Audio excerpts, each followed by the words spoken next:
Okay, it's 10:32. I'm gonna open the room. We're gonna chat for a few minutes, free form, and then I will we'll start the interview, which I will minimize. But we do want to, I want people to hear the story, in digest. How about that? Sure, absolutely. I'm good at summarizing. What's that? You're good at summarizing. Yes, you got to be. Yeah. We don't need the detailed proof. No, we don't.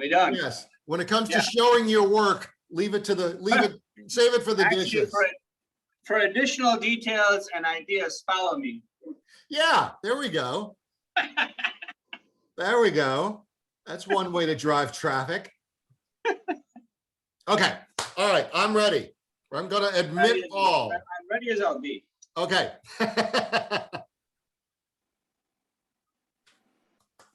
I mean, I'll admit all, but I'm not going to admit everything.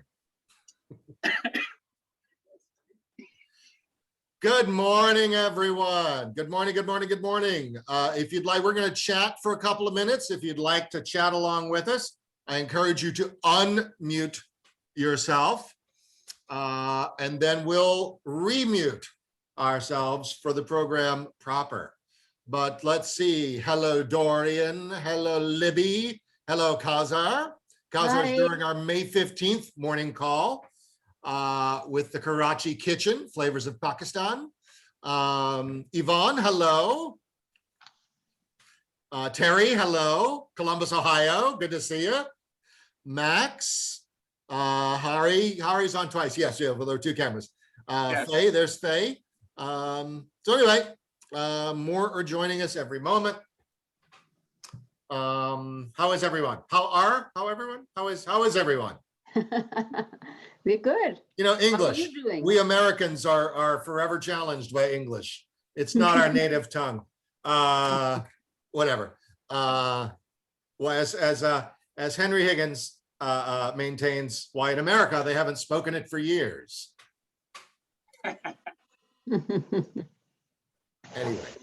Anyway, good to have everyone with us. We got a few more joining as we go. Is anyone joining us from outside the United States? I'm curious. Yes. Anyone outside the US? Yep. If you wanna share anything along the way, please use the chat function. Ask questions via the chat function. I will be happy to pose them to Hari as we go.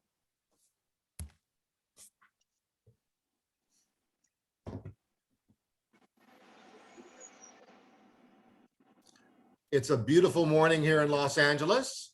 I hope it's a beautiful morning where everyone else is. It's perfectly May here in Florida. Perfectly May. They're in Florida. Hari, how do you is it Leland? The land. The land. Okay. The land of opportunity. Oh, nice. The land of opportunity. All right.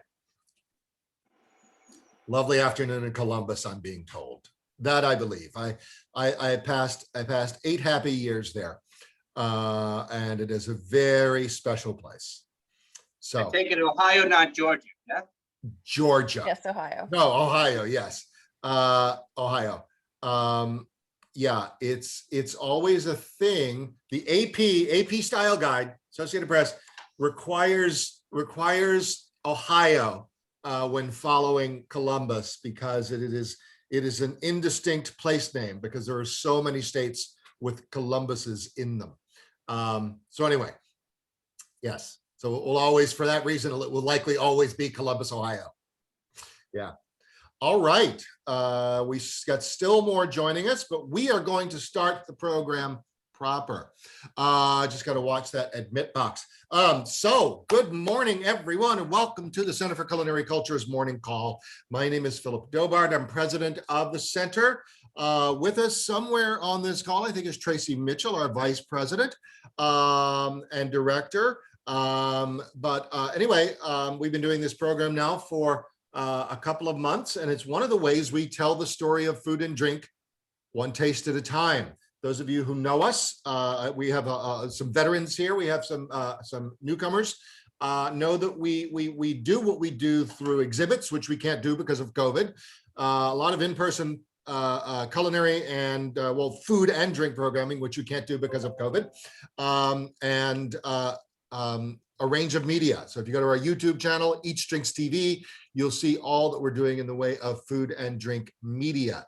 Many things already up there, much more to come, including all of these morning call sessions. This morning, we have with us someone with whom I go back a fair bit. I'd say pushing 7-8 years. Chef and professor of mathematics, Hari Pulapaka, who joins us this morning from DeLand, Florida, which is southeast of Orlando. Is that accurate? It is actually northeast of Orlando. Close. Northeast of Orlando. And Hari and I first, we met via the Farm to Table International Symposium, which we used to produce in New Orleans in the, I guess, mid-aughts, early to mid, no, yeah. The early to mid-teens. Yeah, the early teens. So anyway, and he was on a panel that I moderated on, oh wow. Do you remember the theme? It was conversation about food, what inspires it about food and place. Okay. Like that. There we go. It was everything that a person who cares about food would want to talk about. Yes, and there was some great states. There was Kevin Smith, there was John Fultz, some big stars, including Great yourself. John Fultz. Did you enjoy meeting John Fultz? Was that good? Oh, absolutely. Such a nice man. An icon, an American icon for sure. Indeed. But you would not know from the way he spoke and interacted with you. Indeed. The man is a Cajun chef through and through. He lives it, he breathes it, that's who he is. And, Paul Prudhomme, of course, along with John Fultz, widely recognized for raising Cajun cuisine and bringing it into the public consciousness. But John literally wrote the book on it. He wrote an encyclopedic textbook on the subject. So if you are interested in Cajun food, which is different from Creole cuisine, you should look into that and get yourself a copy. So anyway, Hari, thank you for joining us this morning. So good. It's been morning, too everyone. long. Good afternoon, everyone, depending on where you are. Indeed, Hari is on the East Coast. So Hari, tell us about yourself. Where did you grow up? Your name is Pulapaka. What gives? I'm from the Big Island in Hawaii. Okay. No, I'm joking. That's the common misnomer that my name is somewhat perhaps Pacific Islandish. I'm actually from India. I was born and raised in Mumbai. I knew it as Bombay. But when I came to this country in 1987, I'm 55 years old. Here's my attempt to summarize my life. I came to this country at the age of 21 for graduate school, attended a number of graduate schools in Virginia and ultimately in Florida. Went through a professional midlife crisis in 2004, attended culinary school after watching an infomercial on TV in the afternoon. And then 4 years later, opened my own restaurant with my wonderful wife, Jennifer Pulapaka. This is after one stint in the real world, essentially in Alaska at Denali National Park, working for Princess Wilderness Lodge, owned by the Princess Cruise Lines Company. But ultimately, we opened a restaurant in 2008 when everybody around us told us not to. It was the worst economic It was the worst of the crisis. worst. It was the bottom of the trough. Yes. And a decade later, we're still actually our 13th year, starting year number 13 this fall. I don't know how to do it any other way. I was going full tilt with my wife's support and my staff support for over a decade, doing teaching full time at Stetson University. I'm a tenured associate professor of mathematics there. And then, of course, my night job was to run the kitchen. It's not grading papers. Your night job's not grading papers. Well, I'm always. It seems like I'm always grading something. Okay, all right. I'm grading my food. I'm grading my consciousness. I'm grading what my students do. I'm grading what the reviewers write about my food, etc. Yes. So the restaurant is Cress restaurant, as in watercress, correct? Absolutely. Watercress as in watercress, young leaves of cruciferous plants, as you well know. Mm-hmm. To us at least, evoked this sense of freshness and growth and possibilities. Okay. So are you still executive chefing there on a daily? Hello, Jennifer. Let Jennifer join us for a moment. Let me sidebar here. If these two, I mean, you already know that Hari is a certifiable polymath. He's a mathematician and a chef. He's also a really nice guy. But Jennifer, what's that? The jury's out on that. Well, Jennifer, right there, she's also a polymath. She is a surgical podiatrist, which is to say she does the very, very, very frightful work of cutting up feet. And she's a sommelier. I mean, come on. Thank you for joining us this morning. So if you want to know a thing or two about wine and foot surgery, she's your person. So Jennifer, thank you for being with us too. So anyway, yeah, Hari, back to you. So yeah, the restaurant, are you still executive chefing on a daily basis? Is that? Not on a daily basis, and actually have stepped away a little bit from that particular commitment and passion of mine.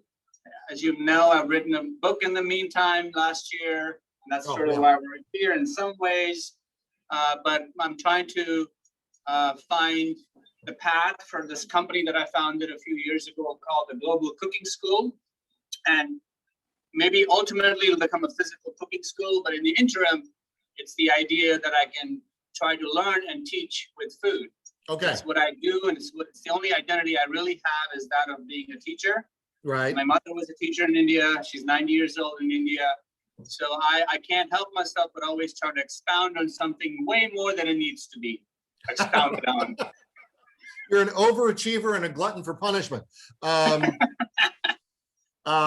So tell us about the Global Cooking. Tell us a little bit more about the Global Cooking School.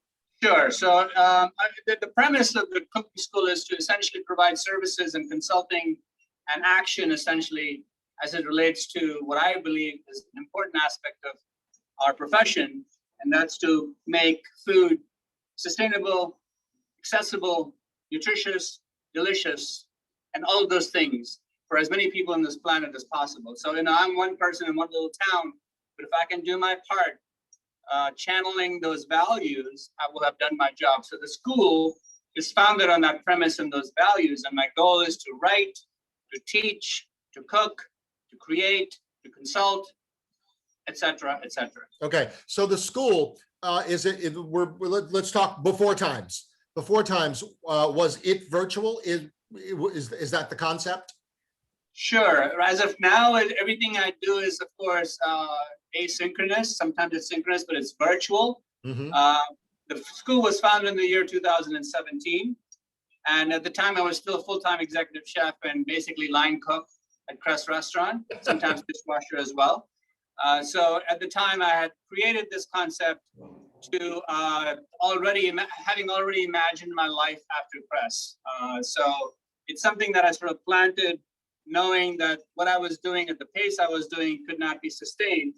And I can't be talking about sustainability when my own life can't be sustained. So I knew moving forward that something would have to give. And I created this idea a few years ago, knowing that I would have to transition. Who doesn't? And I don't want to use that P word, which we're using during the crisis. We all know what that word is. Pivot. It's a good word because that's what we're doing. That's what we've done.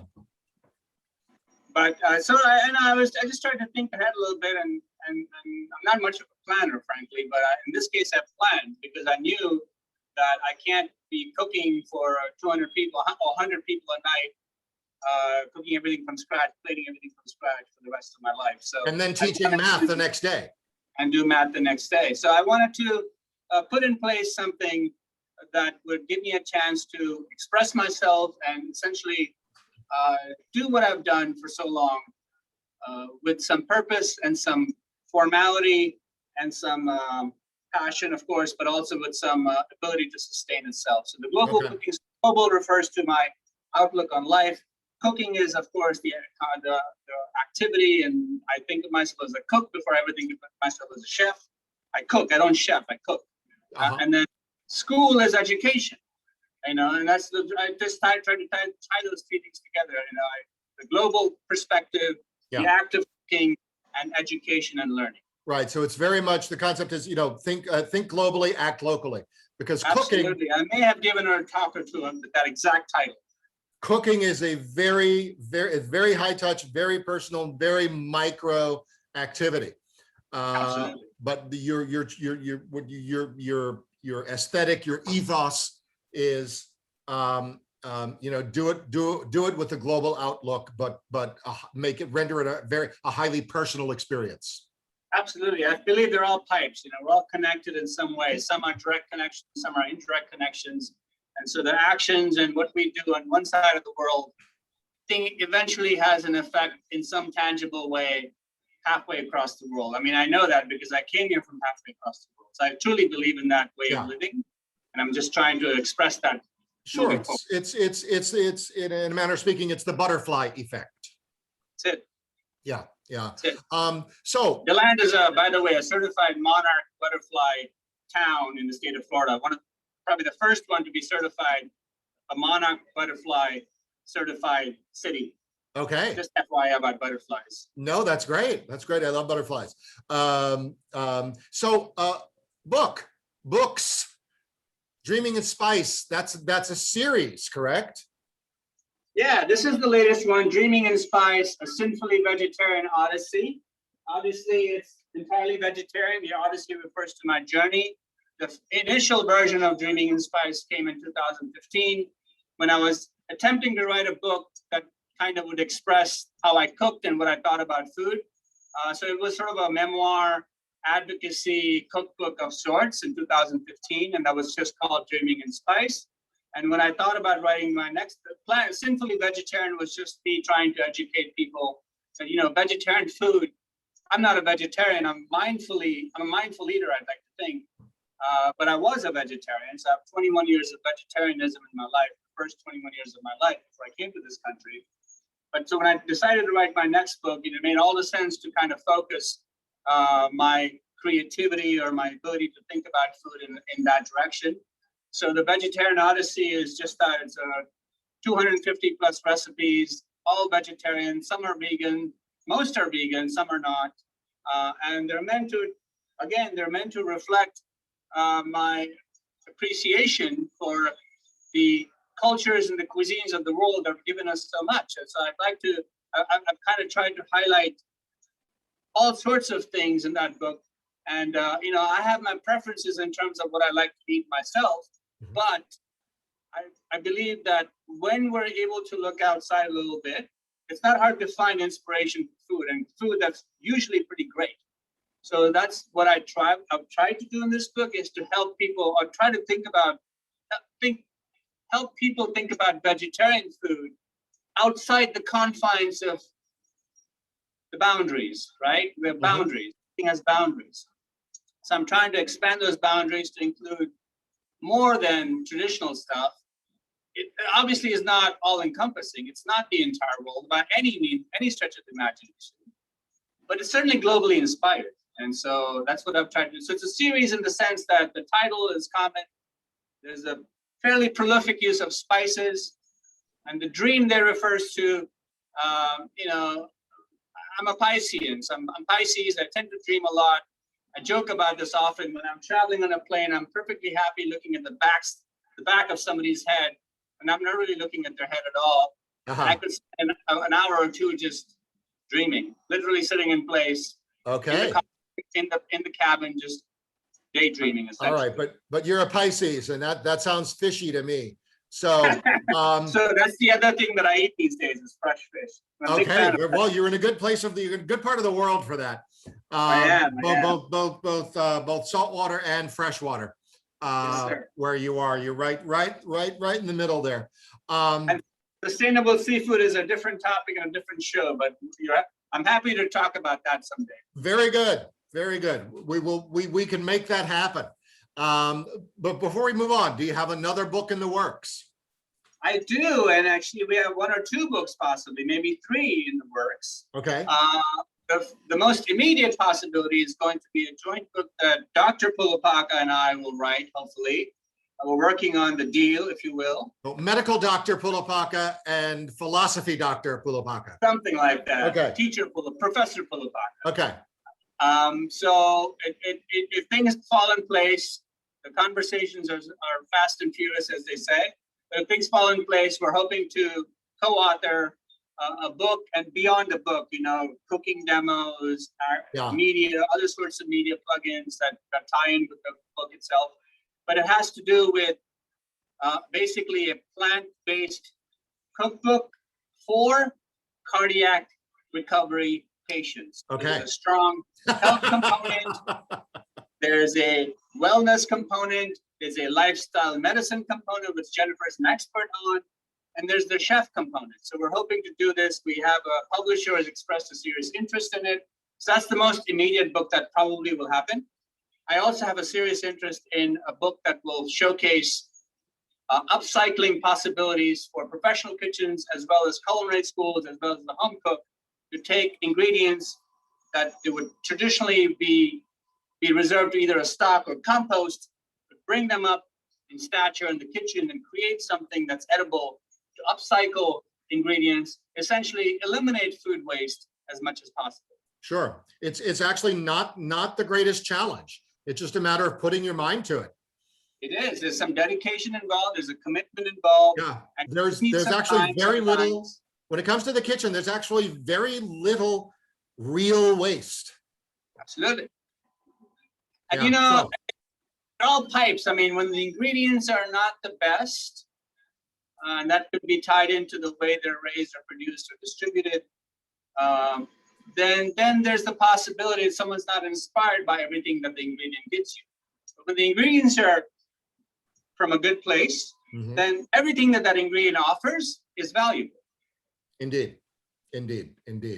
Okay, so we asked Hari to select a couple of dishes, his favorites, and from the book. And this morning he is going to execute Kichidi and Momos. And yeah, I'm gonna put this is in your hands now. All right. Say no more. Go ahead. I said, say no more. Say no more. I'm going to spotlight you. Folks, if you have questions along the way, I ask you to put them in the chat box and I will convey them. We will do a wide open Q&A at the very end. But for now, Chef Hari Pulapaka. Thank you, Philip. Before I get going, I just want to have a sense of how much time do I have? Because frankly, to really make these dishes from start to finish, from using pure scratch ingredients, nothing finished, has a certain minimum time. So I want to be also respectful of the time that you've dedicated for this session and also for your guests. Sure. Yeah. How much true time do I have? You have an hour. I personally have an hour. Yes, you may take an hour. Geez, I can make 7 dishes in an hour. All right, Yes. won't make 7 dishes. We need to. I would like to sign off by noon Pacific. So there we go. I get it. Yes. I get it. All right, awesome. Enjoy yourself and enjoy Hari, everyone. Thank you. So the first dish has seen its rounds, actually. It's in the media quite a bit. If you look up the word Kichidi and maybe my last name or something, Pulapaka, Khichidi in Google, you see a number of hits. Because the Orlando Sentinel and Amy Drew Thompson wrote a wonderful piece recently that showcased this particular dish. And I, in my interview, called this the chicken noodle soup of India. Of course, there's no chicken in this dish, nor there should there be. This is an entirely vegan dish by default. But this is that nutritious, wholesome, fundamental dish in India. And there are versions of dish throughout India. At the end of the day, what makes a dish Kichidi, at least from an Indian's perspective, is the use of some sort of a grain. I'll be using basmati rice. I could use more nutritious versions of rice. I could use other sorts of grains, whole grains, and some sort of a legume. I'm using red lentils because they're relatively fast cooking.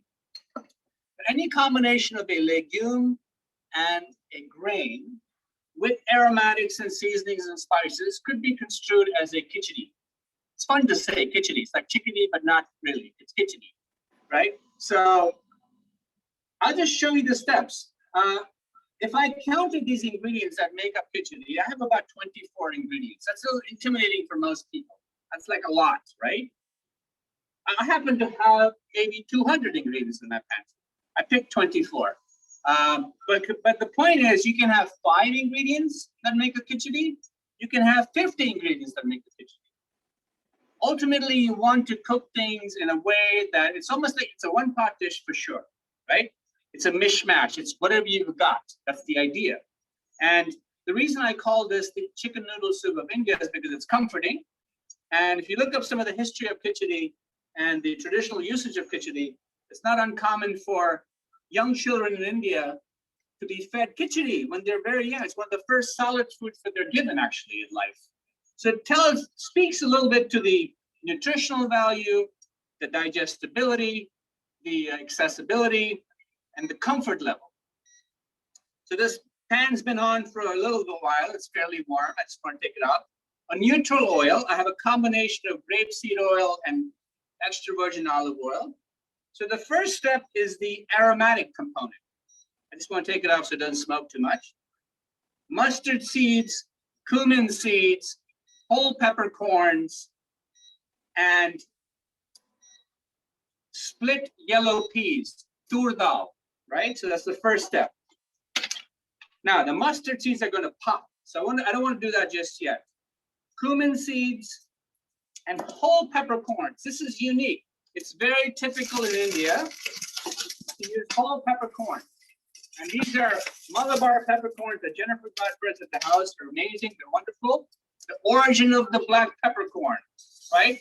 Kerala. It's a I mean, I don't have to tell you about the spice trade, but the spice trade goes back to the essential kind of fights over black pepper specifically. A lot of historians in the audience I know, so feel free to correct me if I'm messing up here. Okay, so tur dal, whole peppercorn, whole cumin seeds.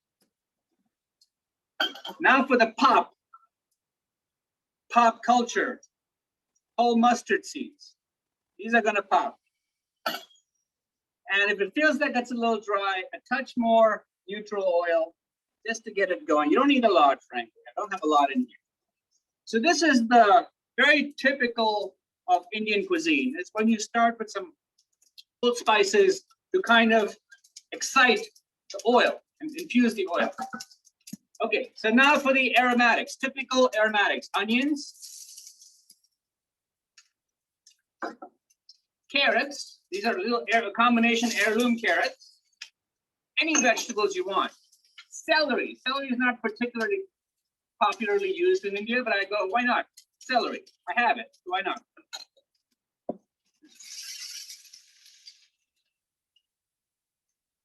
So, just to recap, whole cumin seeds, whole yellow split peas, or split lentils, I should say, and then mustard seeds, black mustard seeds. You may use yellow mustard seeds, but the black mustard seeds are more traditional for sure.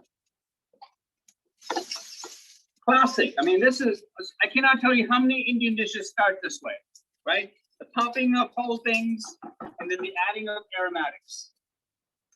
Just give this a little bit of time now. Now I feel confident to jack up the heat a little bit.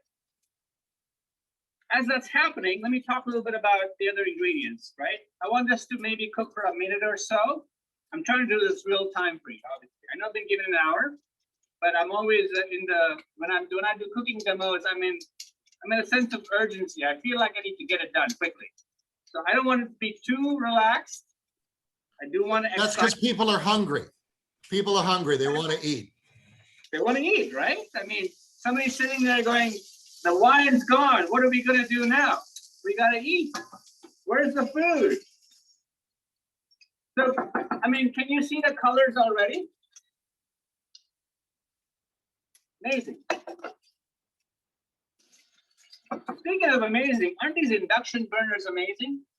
I mean, this has revolutionized virtual cooking and even high-end cooking. I know a lot of chefs who don't have any gas in their kitchens. They have a line of high-end induction burners. You don't need a hood, nothing. They just, I mean, you can set up a restaurant without a hood if you just have induction burners. Isn't that amazing? It's amazing, I think. Yeah, I will tell you, when before COVID, when we had the gallery open here in Los Angeles, the galleries, we used an induction burner for demos.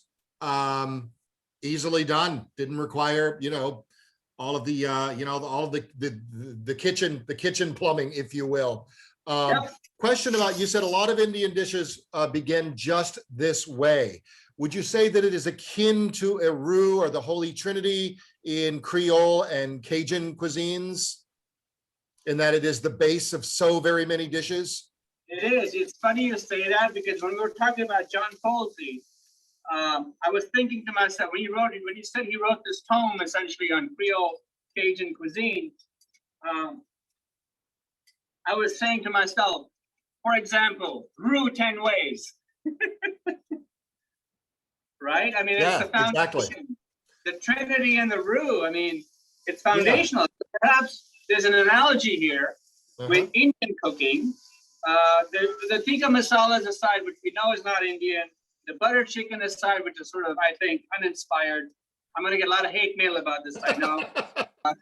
The saag masala, which has been done, we got it. The dal makhani, we got it. The biryani, we got it. But people at home eat like this. What I'm cooking here, this is everyday food. This is food of the place. People are not eating dal makhani every day. They're not eating butter chicken every day, as far as I know. This is everyday food. This speaks of the culture.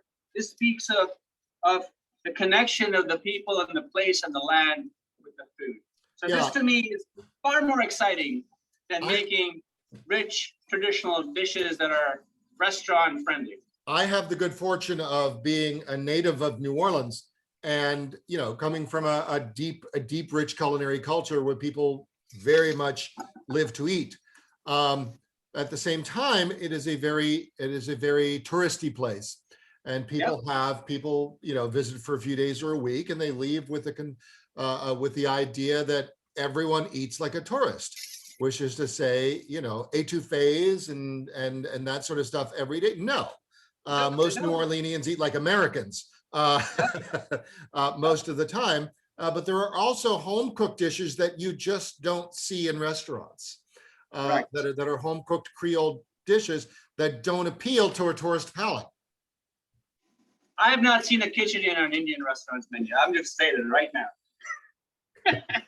I'm sure there's this one out there, but day in and day out, there's no Kichidi in a restaurant menu. Okay, exactly. Same so idea. This is the time to be kind of professionally correct. A touch of salt to bring out the flavors. Okay, just a touch.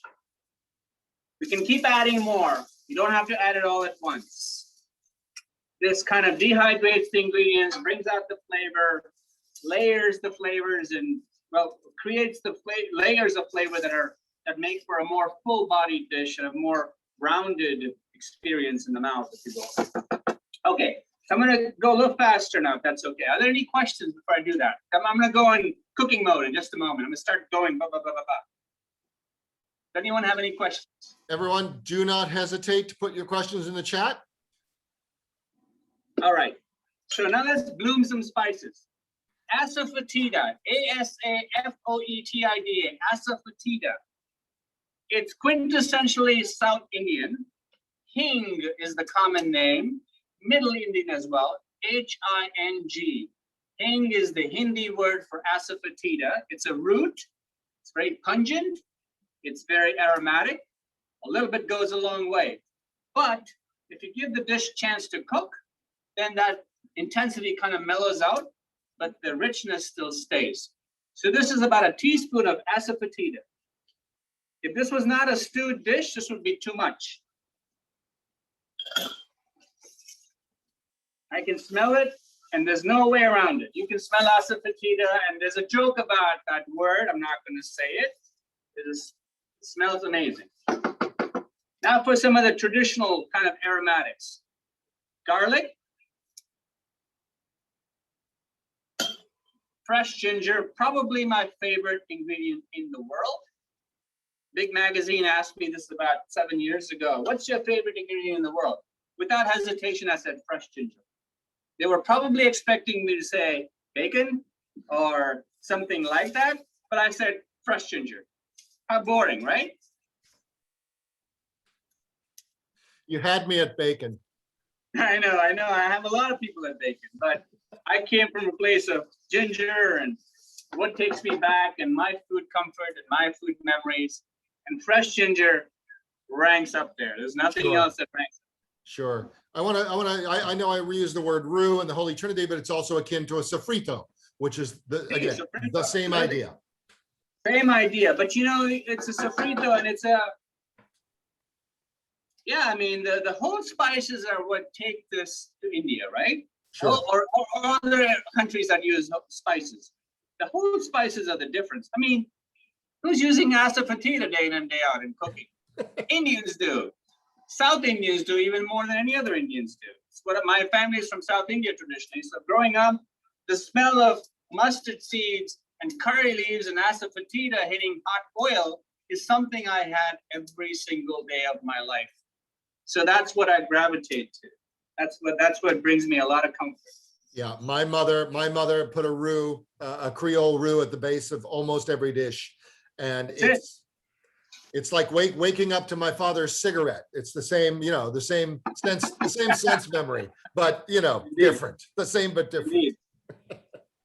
A few more spices. Turmeric. There's so many fashionable things about the health benefits of turmeric today, and I'm so glad that it's happening.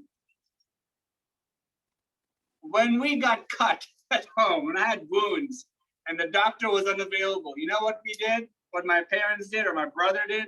It was slap a bunch of turmeric powder on my wound growing up because we know about its antiseptic properties. So turmeric, I have a love-hate relationship with. I love the flavor. I hate the fact that it was on me because I had a wound.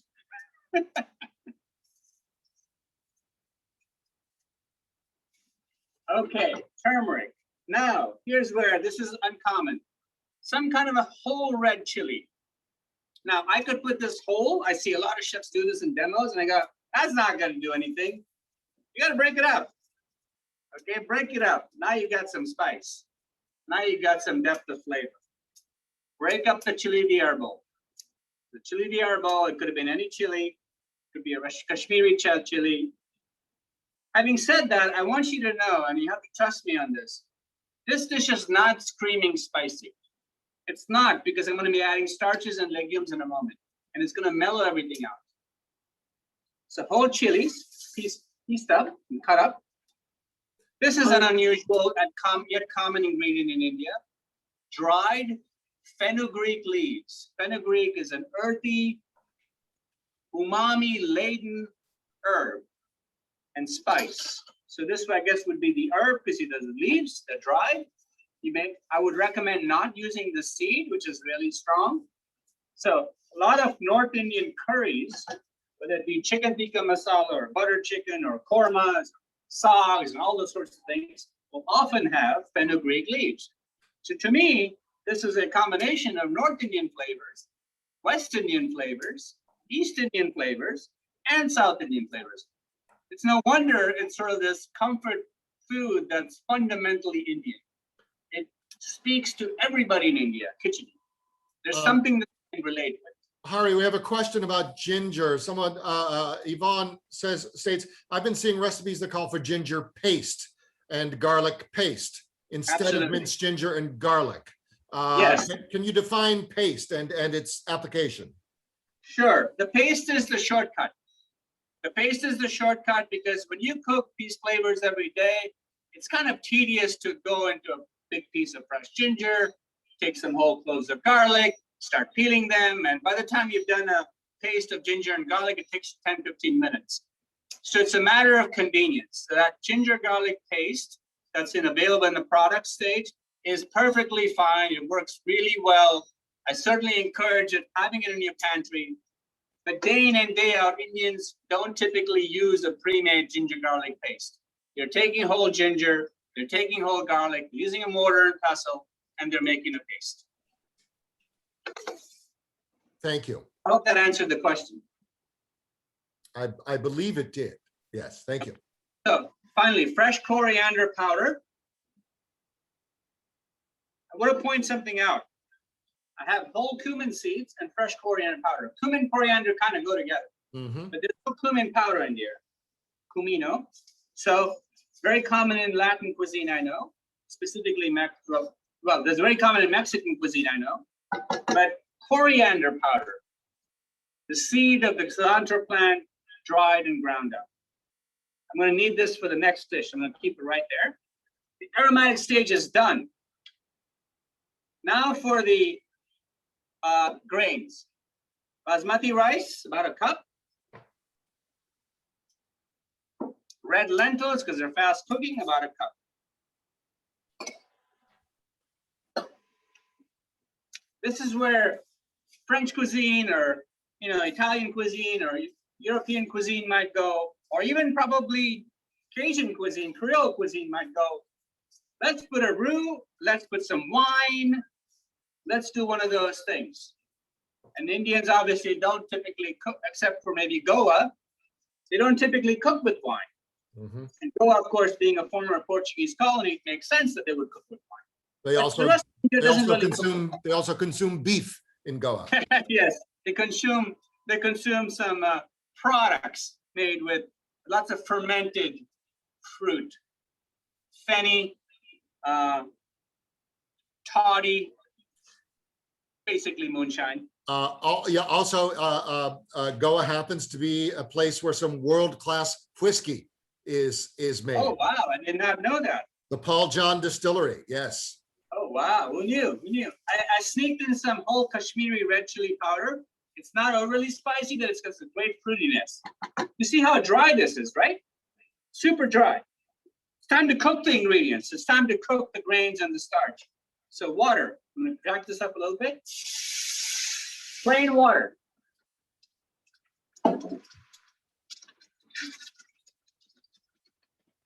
What kind of chili powder? I used to chili the arbol, but you may use much less spicy chilies. Any kind of chili, you could use ancho. You could, in Indian stores, you find these generic red chilies, which actually have a lot of heat. They're kind of like an arbol, but they're not really arbol. Chili powder. Oh, the chili powder was a Kashmiri. Kashmir, the northernmost state of India, is known for its use of basically red pepper and other sorts of typically grown ingredients. So these bright, vibrant capsica are grown in Kashmir. And so the powder that you make is vibrant. It's incredibly red and vibrant.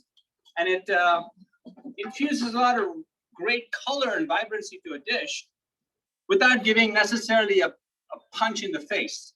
So Kashmiri red chili, you don't have to go out and buy Kashmiri red chili powder at all. Just use the basic paprika, not a smoked paprika, just straight paprika, or a little bit of a cayenne and a blend with paprika for some spice. So here where it's important to taste what I have. I know it's going to be super bland. I already know that because I don't have enough salt in here. Salt. More water. Kichidi, when it's all said and done, is not a pilau. It's not a cooked rice dish that's firm. It's meant to be soupy a little bit, right? Thick and soupy. So you want more water than you think you need so that the lentils, when they give out this starch, and the rice or the grain, when it gives out a starch, thickens up this brothy starch in a way that makes it very comforting, right? It's thick, stewy, full of flavor, full of aromatics, full of nutrition. And that's why this is what it is. That's why this dish is what it is. So let me stir the salt that I just added, the water that I added. Like with any dish that uses broth or liquid to cook the main ingredients, in this case, the rice and the legumes, the broth has to taste right, correct, right? The broth has to taste, at least in terms of salt levels and seasoning levels, the way you want the final dish to be.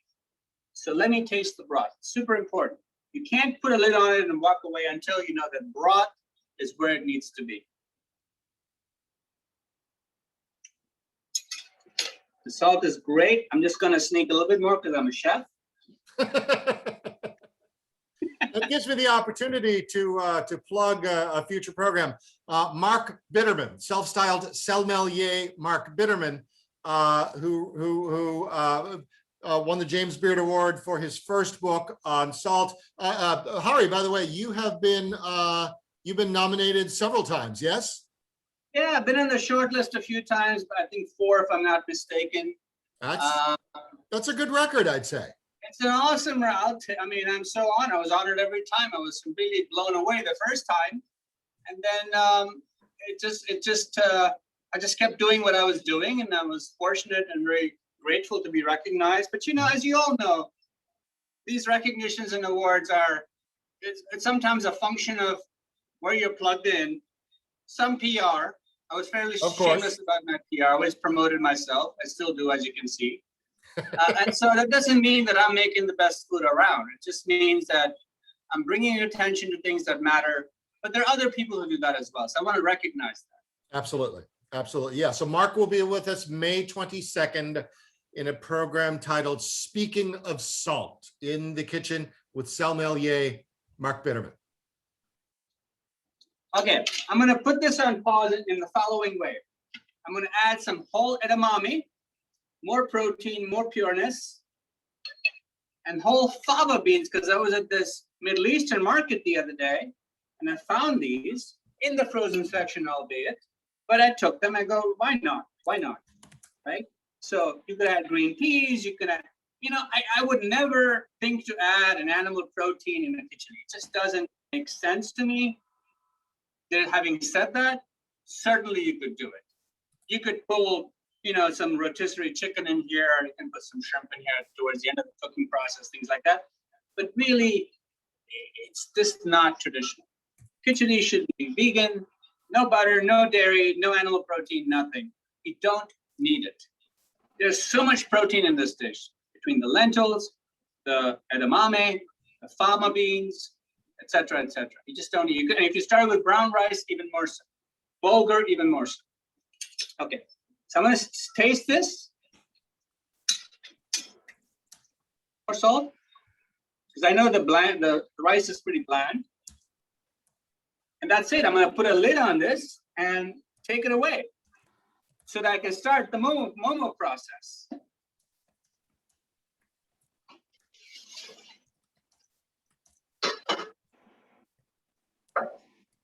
going to take this to the back stove.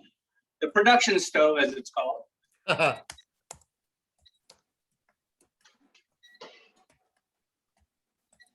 a lid on it.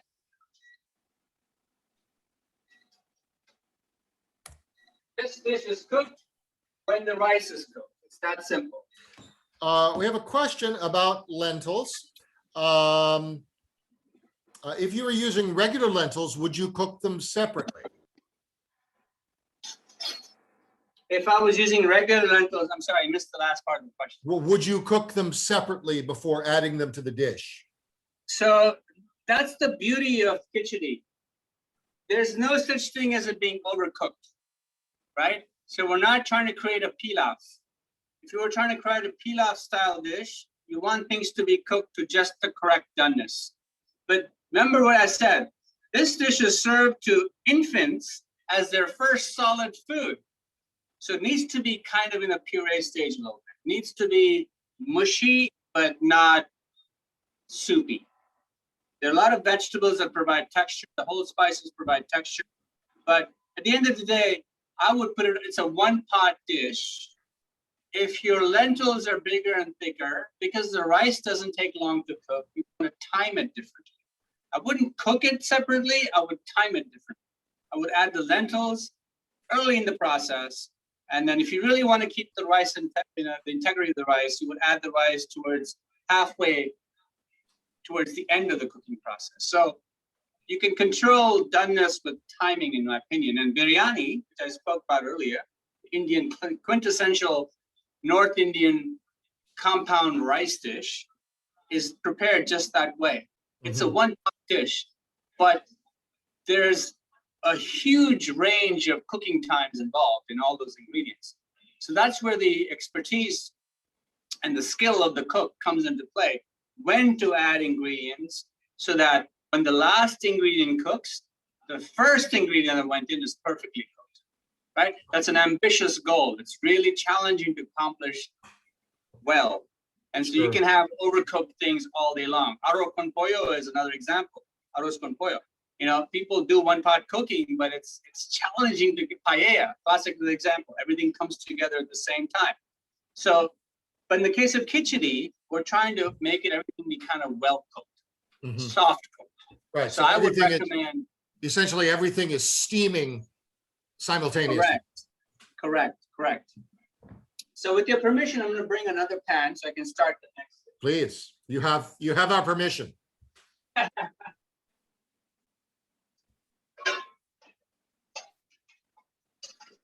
Who's ready for lunch? I see some thumbs up. Yeah. So, just to give you an FYI, the Kichidi is basically stewing at about a medium heat. And it's gonna go until I think it's done, because as I said, you really can't overcook it. The only thing you can do is add too little liquid. If the liquid's not enough, then you're going to have a dry, over dry kind of experience. That's the only thing you don't want, is for the liquid to be insufficient for the amount of ingredients, especially the legume and the grain that is in there. So, here's the beauty. If it looks dry, you add a little bit more water, taste the seasoning. If it's under seasoned, add some salt, whatever. You move on. Don't panic. Don't freak out. It's okay. It's just cook it. Keep the temperature controlled. Don't jack it up too high. Don't have it too low. Somewhere in the middle, and things will happen. Cooking will happen. Any questions so far? Any questions? Do not hesitate. So now I'm going to start the filling for Momo. Very good. Momos are these beloved dumplings that I know Jennifer is a big fan of, right? So we were in India, in the northeastern part of India, in Sikkim and Darjeeling and Calcutta and places like that, Sikkim specifically. And momos are everywhere. It's what people eat. Actually, at home. It's not tourist food. Momos are what people that eat at home. They're also served in the restaurants, of course. But momo is a steamed dumpling. The filling of this momo could be either chicken-based or vegetarian. I've chosen the vegetarian route just because. Chicken's kind of boring for me. I'd rather use ingredients that have a lot more flavor than some white meat chicken. Mhm. It sounds to me like shrimp would be a good filler for this. Is that Shrimp correct? would be an awesome filling. Absolutely. Seafood would be good. Quick cooking seafood would be good. If you can afford lobster, even better. But shrimp would be a good compromise. Crawfish would be a good compromise. Oh, crawfish, certainly. I thought I'd get you going with that reference. Yeah, That yeah. was just for you. That was for you. That was for Well, you. frankly, you had me at fish, but So Momo, at the end of the day, it's a steamed dumpling. It sounds fun, and it is delicious. So I'm going to attempt to at least give you many of the steps that will allow you to be successful at home. The recipes are in my book. I'm happy to share the recipes. If Phil asks me to, I'm happy to give you that recipe and post it to your portals. yes, So- absolutely. We will do a follow-up mailing with all of our social media handles. And we'll do that. We'll send the recipes out as well. If you can get those, communicate those to me, we'll get those out. But please, yeah, go wild with social media. Awesome. So Momo, I'm going to make a filling more than I need right now, just to show you the possibilities. There are traditional momos, and there are what you've got in the fridge momos. This is the what you've got in the fridge momo.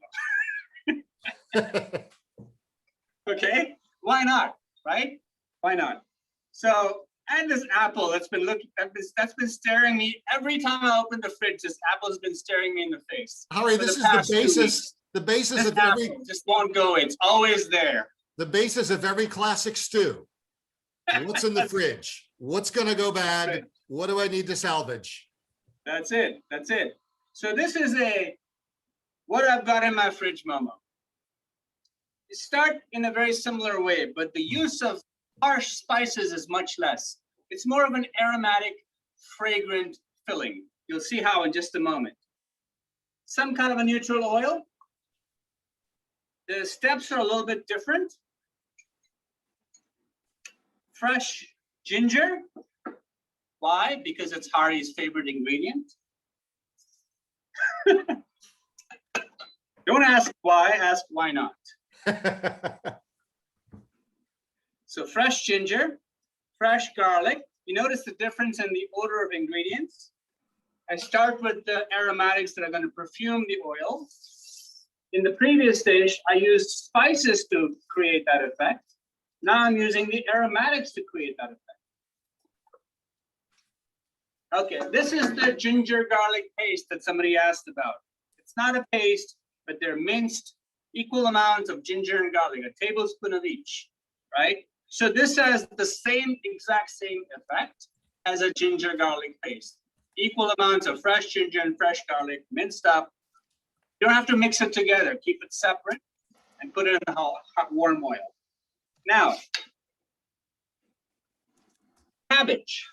I happen to have two kinds of cabbage in the fridge, so I said, why not? Red cabbage, green cabbage. There's no real order to this kind of saute process, a step, other than make sure it's cooked properly, right?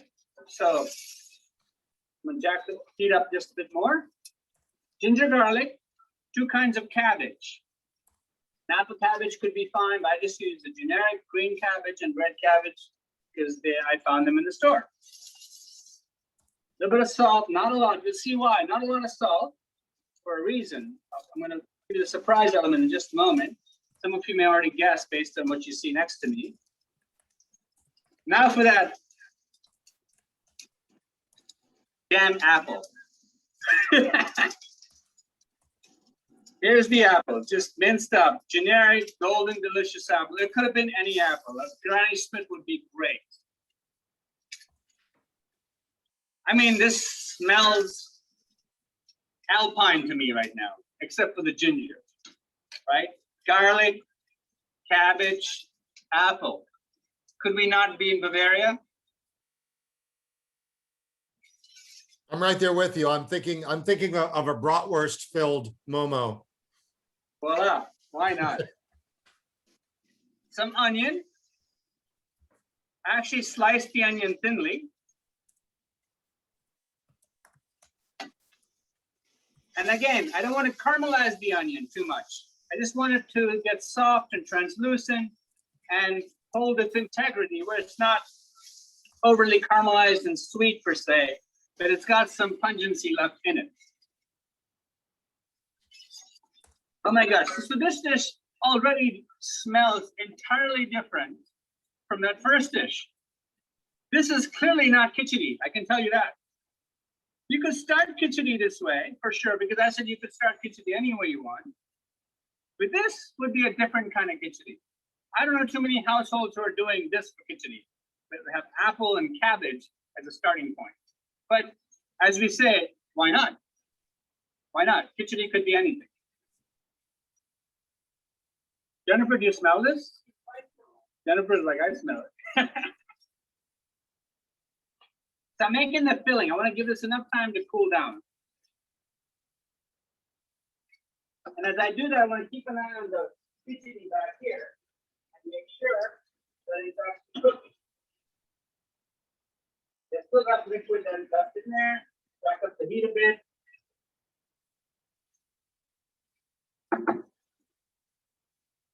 Okay, you get the idea. I mean, how many times do you want to see another cook or chef on TV stirring stuff in a pan? Right? Not particularly interesting. So let me get to the chase and give you the ingredients instead. We haven't, just so you know, we haven't lost anyone yet.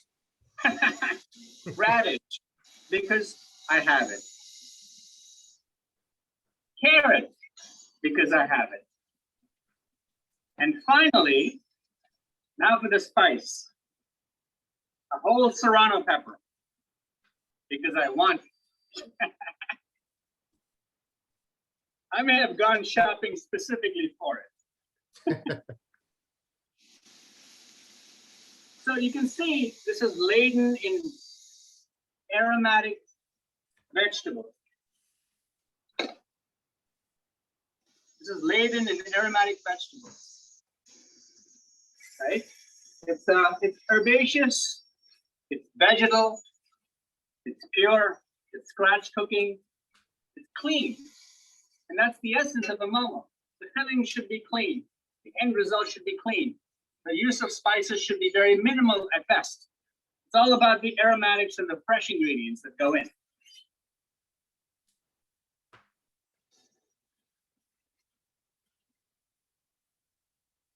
Okay. Now, the only spice I'm going to add is a touch of coriander powder. Just a touch.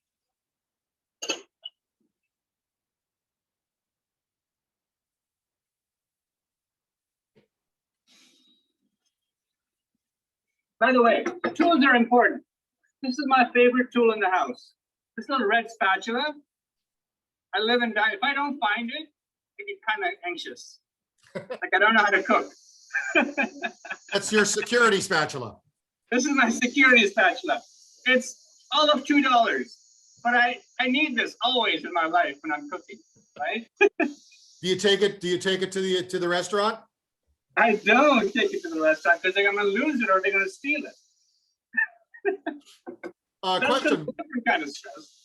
Question, what are the best partners for ginger? The best partners for ginger? You know, any Latin market will have fresh ginger. Oh, partner, you mean accompanying ingredient? Yes. Gotcha. The best culinary partners. Ginger and garlic for a reason. Those two for a reason. Ginger and fruit work really well. Ginger and members of the lily family work well. Onions, eggplant, etc. Ginger and tomatoes work really well. So maybe ginger and everything works really well. Did that answer your question, Terry? Okay. I snuck it in there again. Ari's favorite ingredient. Ginger and eggs. Your Honor, leading the witness. Yes, I was. Touch more salt. Not a lot more. This is not fully seasoned. I want you to show you that. Okay.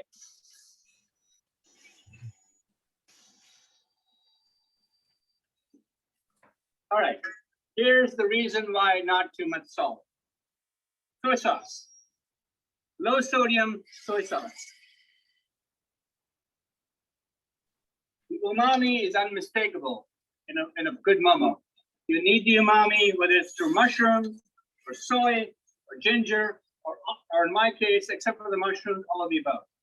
So it would be awesome to have some nice flavorful mushrooms in here.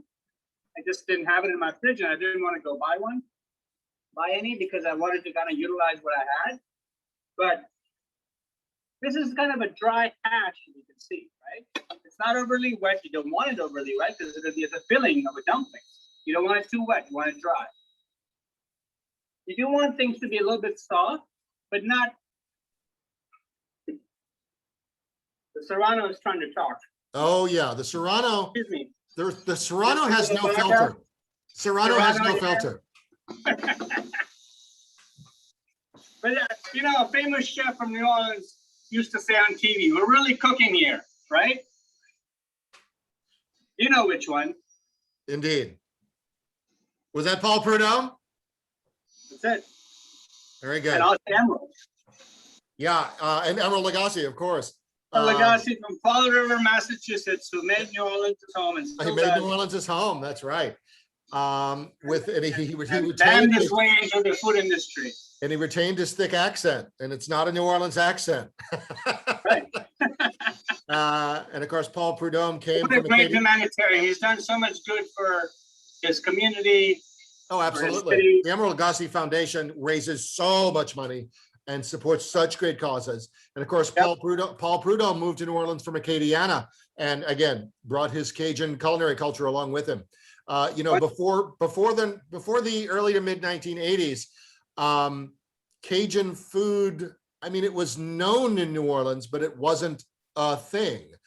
You might have a dish now and again, but it was in no way, it wasn't readily available in restaurants. Growing up, there really were no Cajun restaurants in New Orleans. It was only beginning with Paul Prudhomme and the World's Fair, actually, with the Louisiana Exhibition Hall, brought together both Cajun and Creole cuisine, and people visiting from all over the world left thinking they were the same thing. And we New Orleanians have been fighting the failing fight to differentiate them. We love both, but we've been fighting the losing battle of differentiating them for the world. No, I know. Well, thank you for being the custodian of so much inspiring information and knowledge, right? So yeah, thank you. Well, thank you. It's what you do and caring about what you do and spreading what you do. Hari, thank you very much. I'm touched. Thank you. Jennifer Pulapaka just chatted with everyone. Justin Wilson. Now, Justin, interesting case, because culturally, Justin Wilson was, as far as Southern Louisianians are concerned, was a Yankee, because he was from Northern Louisiana, and he adopted Cajun culture and a Cajun persona. But he also took it to the world through his television show and his comedy routines and his storytelling. Yes. And Jennifer's father, Mr. John Clark, tells us often of time when he and Jennifer's mother, Nancy Clark, who, I just have a little bit of water. I know that it's getting dry. So this is what I spoke about earlier. Okay. But they chauffeured and they emceed essentially Mr. Justin Wilson all through the state of Florida when he would visit. When he did his Florida tour, John Clark and Nancy Clark would drive him around and basically curated his whole kind of tour. Pipes, the small pipes, right? That everyone. Yeah. Where is Jennifer from? Where did Jennifer grow up? Jennifer is a native Floridian. Okay. Born and raised in Orlando, Florida. Oh wow. Okay. All right. So she's she has mouse ears that she keeps pinned back. Yes. So I just want to briefly tell you about what I finished this with. Okay. I seasoned a little bit more, deglazed with a little bit of water, just to kind of soften everything up. And then if you watched me, I tore some fresh herbs in there. I tore some fresh cilantro and mint. Mm-hmm. And I've tasted it and it's seasoned well enough. A little FYI about seasoning a filling. A filling should always have an intense flavor, because the wrapper or the dough that kind of envelops it is typically on the blander side. So you want the filling to always be more intense. Okay. The filling is mild-mannered, then everything is mild-mannered. And the person who seasons the dumpling or the fritter or the wonton after the fact is not really extracting the flavor out of the core, which is the filling. Okay. So as a general rule of thumb, when things are filled, the filling should be the most assertive in some way flavor profile in that end composition. Very good. Is that why it's often in the case of dumplings, it's often it's in a rather bland blanket. It's a conveyance. It is. It's a yin and yang. It's that marriage between. Oh, wait till you get to the filling experience. Exactly. Question: What was the last green herb you added? I added fresh mint as well as fresh cilantro. Okay, thank you. It was both of them. Okay, mint and cilantro. Okay, I'm going to take this away.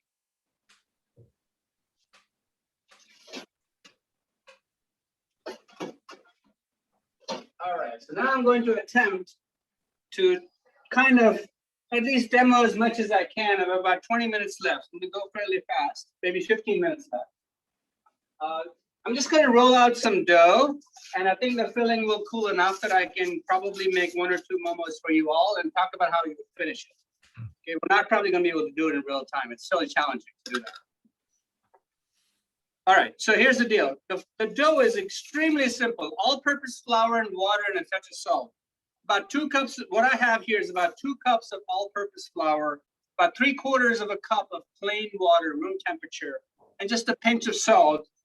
In my little trusty KitchenAid mixer, you can certainly work in a bowl, do this by hand, knead it for about 5 minutes, let it rest covered, okay? Should be a soft, pliable dough, very simple dough.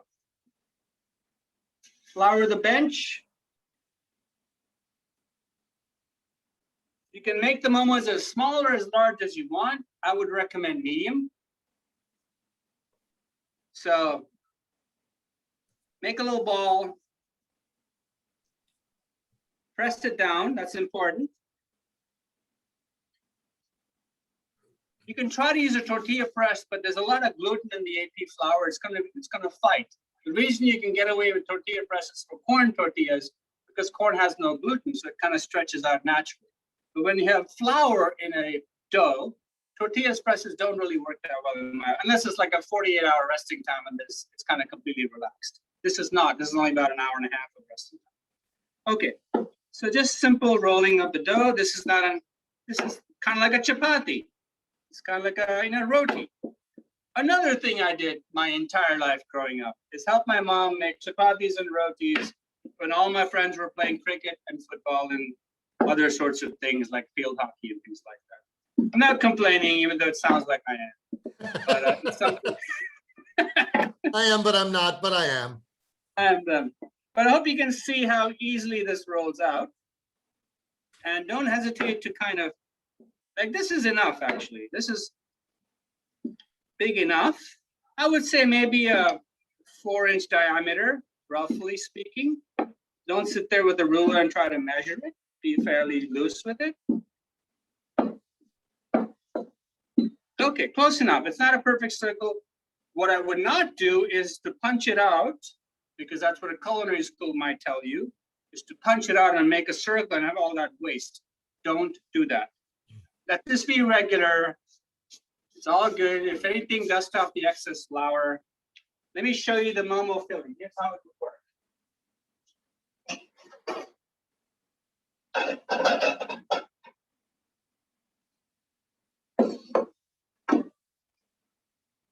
Okay, I'm going to take some filling here so we can work with it.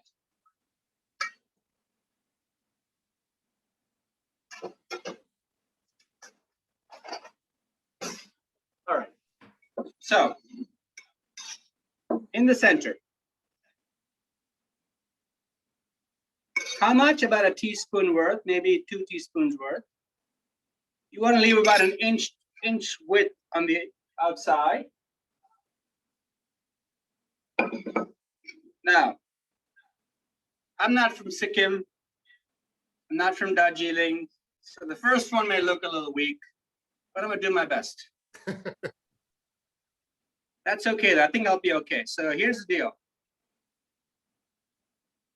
You might think I'm making an empanada, but I'm not.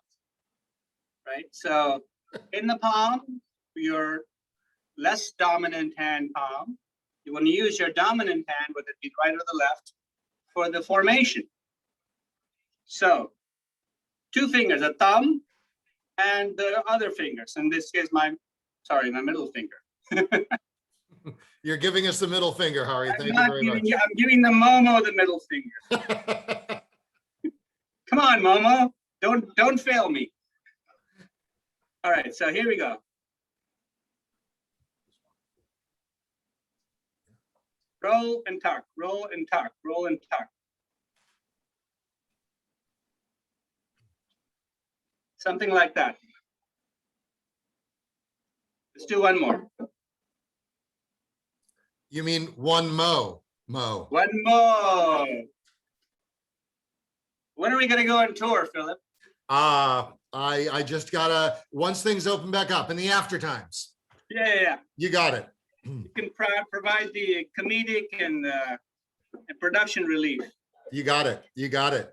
Things, hashtag things I'm good at. No. Also, things you're also good at.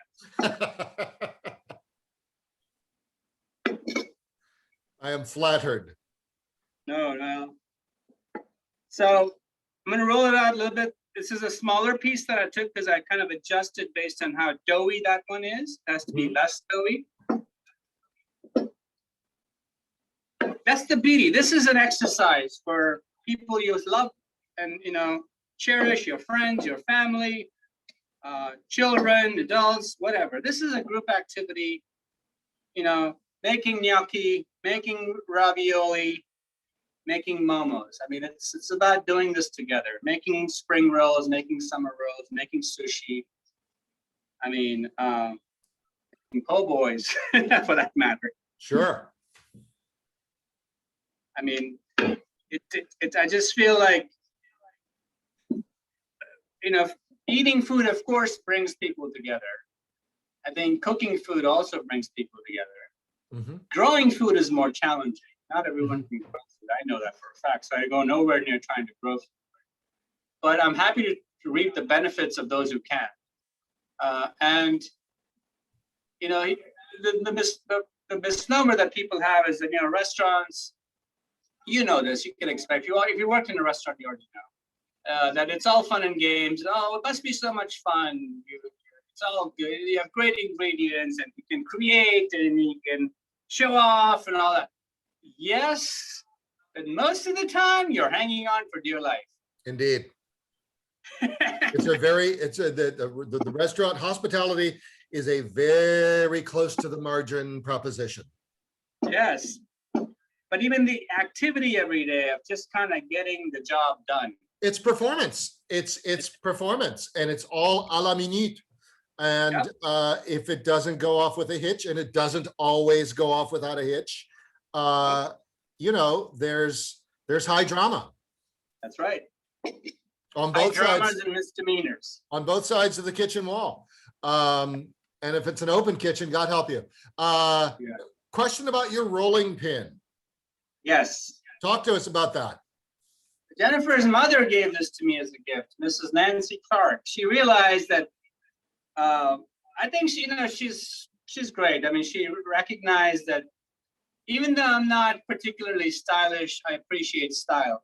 She recognized that this would be a style that I would appreciate because it's minimal, because there's no ends, it's minimal, but it's effective and it's large enough for high production. Okay, all right. Now, as for your being not stylish, your tunic suggests otherwise, just so you know. All right. Well, thank you. It's my kurta from India that I'm amazed fits me after all these years. I'll thank COVID for that. So you've lost weight in COVID during COVID. Okay. I think so. I think I've lost some weight. All right. Eating my own food and no restaurants and not indulging more than I should. All right. So I'll try to do a better job with this. Jennifer chimed in with it's Maplewood, the rolling pin. Okay, Maplewood, awesome. Yes. Now go ahead. Sorry. Okay, I'll try to do a better job. It's thinner, it's smaller. It's still not a perfect drum, but that's okay. No water, by the way, no water, no egg wash, nothing. You don't need that because we're gonna steam this. We're not gonna be able to show it to you because we're about 10 minutes out. But I'll at least give you the idea of how one sets up a steamer at home and how one can finish it. So again,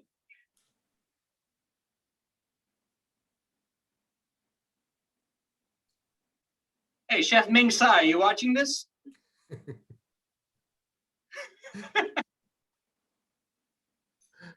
The shumai expert. I've seen him do many a shumai on TV. Okay.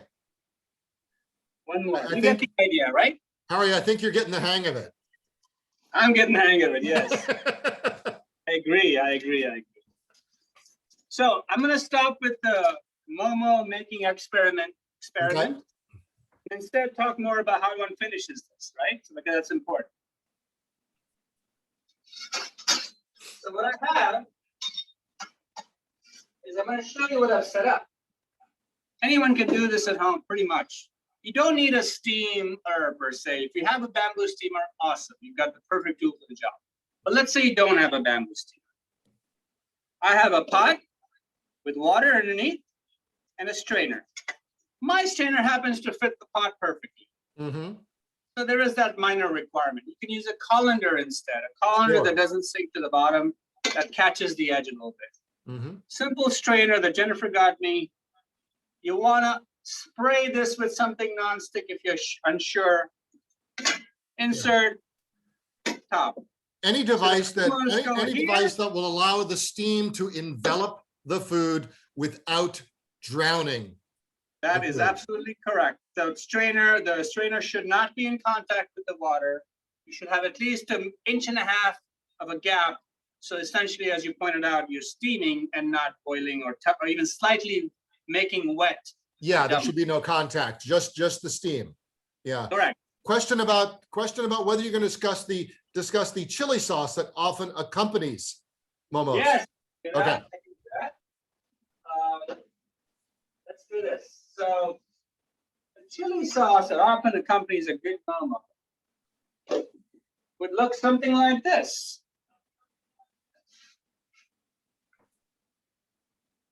Un momento. That's one moment in French. My moment is kind of long. I hope everyone's having a good time. I know I am. Jennifer writes he's using a tamis. Is that how it's pronounced, Jennifer? Tamis? Or if you're French, tamis. Oh, it's a tamis. Okay, got it. Yes. I'm French enough. See. Un tamis.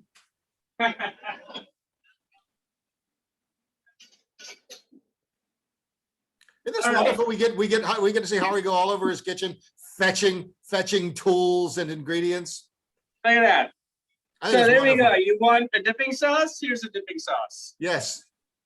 Chili garlic paste, because everyone should have this in their pantry. Oh, absolutely.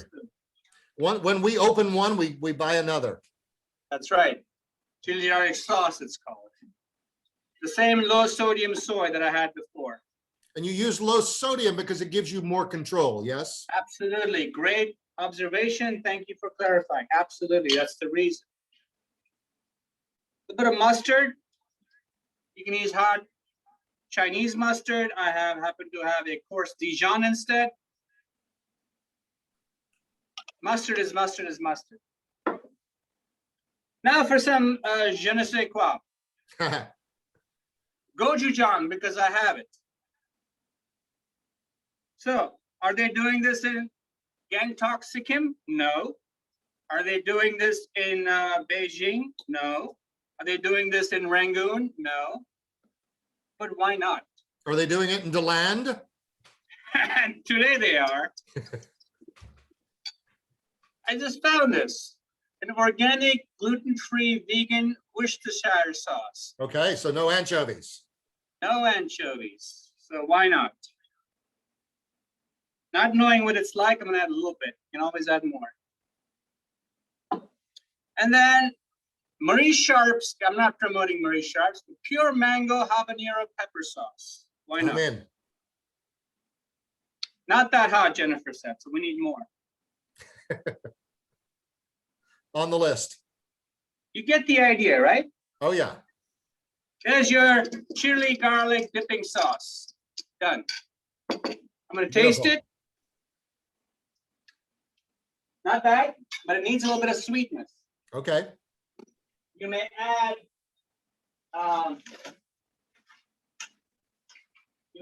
some honey. You may add some agave nectar. Mm-hmm. Add some date syrup, or you may add some brown sugar. Okay.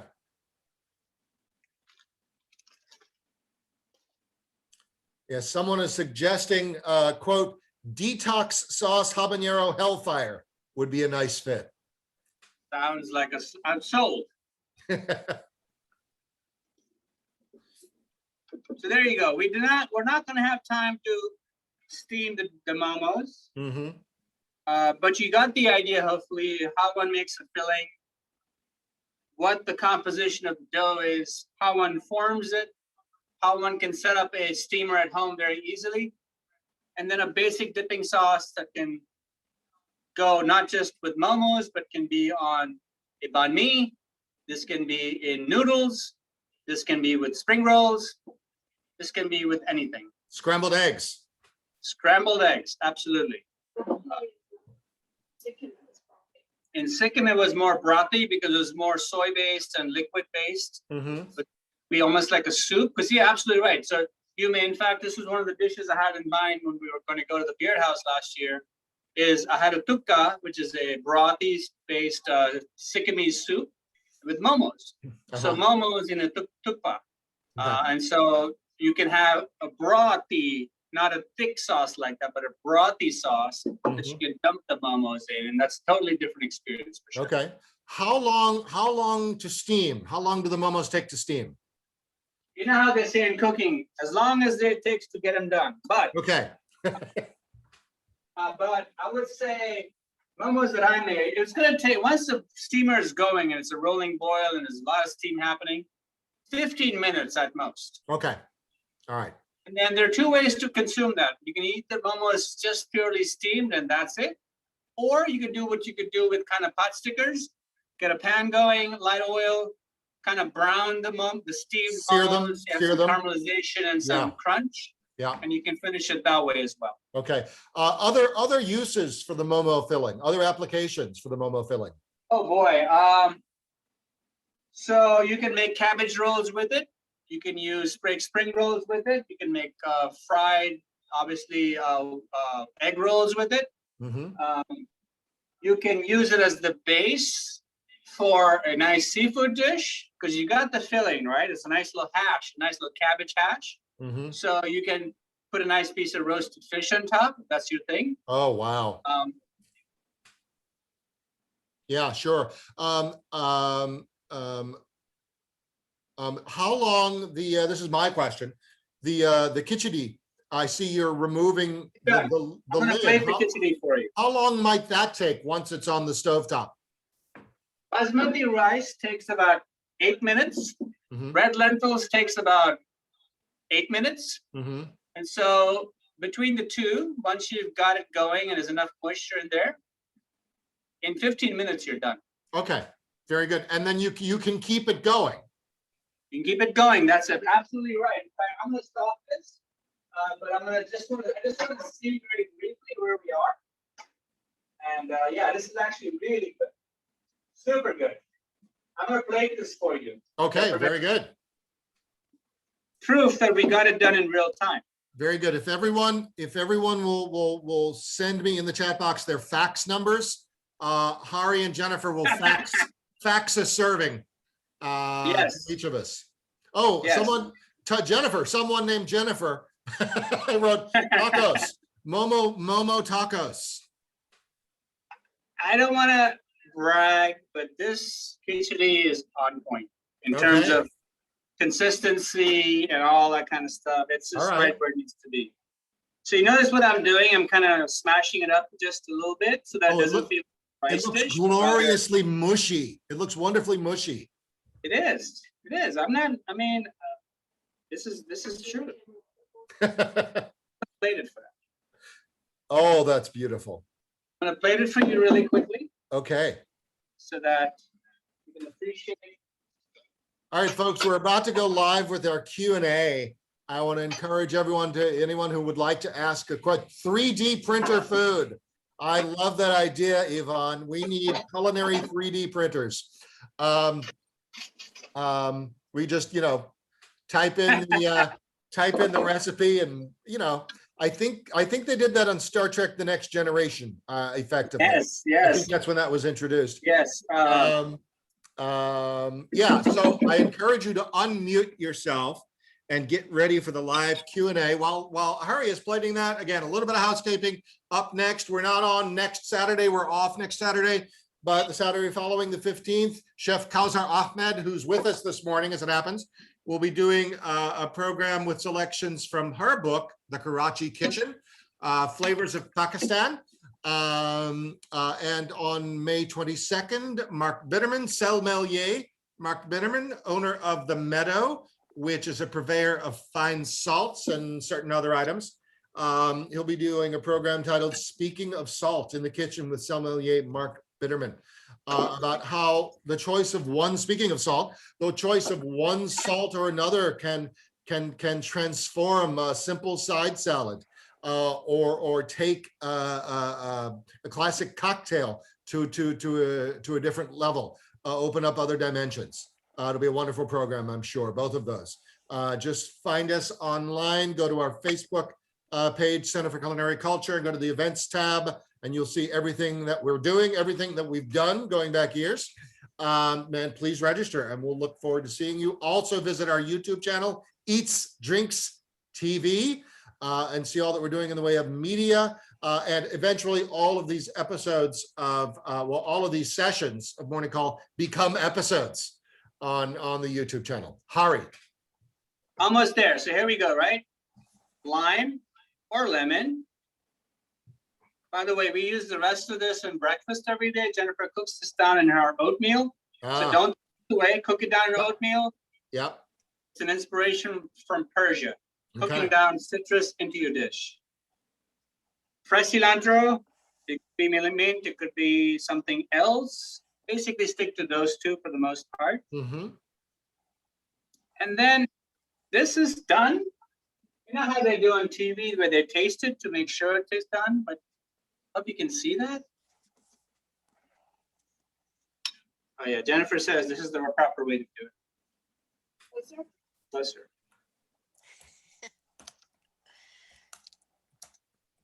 That I'm is afraid it's going to fall off the edge if I do any more. So That is gorgeous. We have a question. How do we buy a signed copy of the Cookbook? I am going to enter an email address. You just get directly in touch with us, and we'll be very happy to process your order, which includes a donation to the Center for Culinary Culture.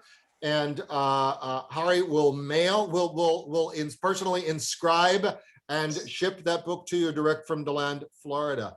I'm going to enter that email address right now.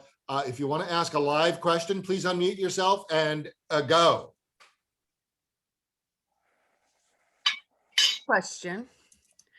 I'm looking at your Instagram page and you have a Kichidi posted there, and it has something else in it, something green, and I'm wondering what that would be.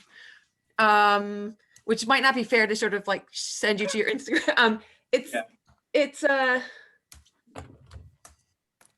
usually garnishes, you know, whether it be it could be fresh herbs, could be scallions, could be spring onions. it looks almost like a paste of some sort. I sometimes will garnish with yogurt. And that's traditional actually to eat kichidi with yogurt. Oh, no, it's your Salsa Verde. So I make a Salsa Verde, which is a catch-all, of course, but it's and the number one ingredient in my Salsa Verde is fresh ginger. Big surprise. And all the stems of herbs that typically might just make its way to a stock. Cilantro stems, parsley stems, basil stems, and leaves. Lots of herbs, lots of leaves as well. Lime juice, lemon juice, orange juice, fresh ginger, fresh garlic, some kind of a hot chili pepper. I typically use serrano or jalapeno if it's hot. Honey, cashew nuts. So I start the whole salsa verde by crumbing cashew nuts that are lightly toasted, and that gives a richness for the salsa verde. So it's not your typical Italian-inspired or Latin-inspired salsa verde. I've kind of compounded it, for lack of a better term. And so those dollops in the kichidi, which I tend to do in many dishes, Jennifer tells me is salsa verde. Thank you very much. It looks wonderful. It brightens up everything. It gives you those unexpected pops of flavor, which is always interesting in food. Yes. Yeah, I do have something in the fridge actually. I can do it. I made it last night because we had some friends over, and I have some salsa verde. Absolutely. And since I'm going to be eating this anyway, I'll just dollop it. And, there's a little green paste.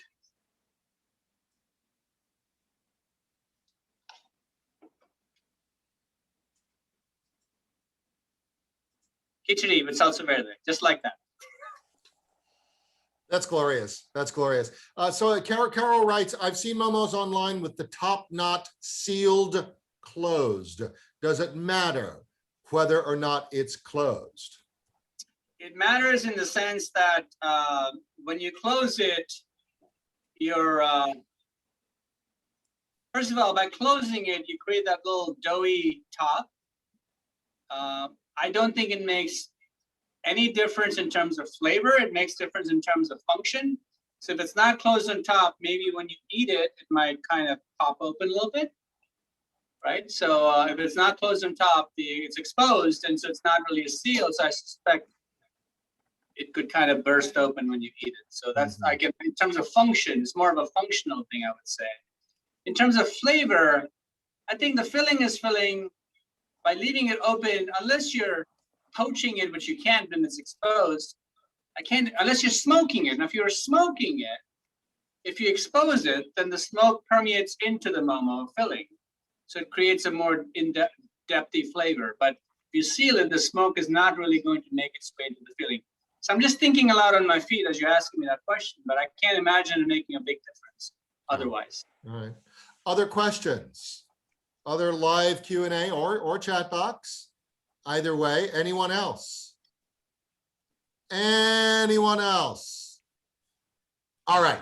There being no further questions, I remind you, if you'd like to purchase a copy of Chef Hari's Dreaming in Spice, sales of which support the Center for Culinary Culture, I invite you to, I put the email address in the chat box, info@culinaryculture.center.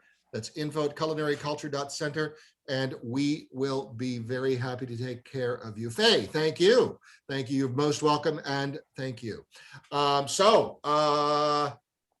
There being no further business, Chef Hari, thank you so very much, Chef Hari Pulapaka. Thank you very much. Thanks for being patient with my seat of the pants approach, but that's how I cook. And there's always a method to the madness, but sometimes you have to adjust and adapt as you go. But thanks for being patient. I hope you got something out of today. If nothing else, continued passion for food and camaraderie and all of that. Here's a bit of a postscript. Question from Terry in Columbus. What's in the wine glass? Jennifer, it's a cava. It's a cava. It's a cava. Okay, so a Spanish bubbly. Cava, I guess. Spanish bubbles. As Justin Wilson said, he goes, how much wine goes into the dish? It depends on how much is left. I love that. All right, all. We will see everyone soon. This has been great. Great fun for me. Anyway, Chef Hari and Jennifer, thank you for running interference on the other side of the camera. Yes. There would be nothing without Jennifer. All right, folks, we'll see you on the 15th. Find us online, find us on YouTube. We'll look forward to more. And Hari, and Jennifer, so looking forward to working with you again. Cheers, it's been too long. Thank you so much, everyone. Have a great day. Bye, all. Bye-bye.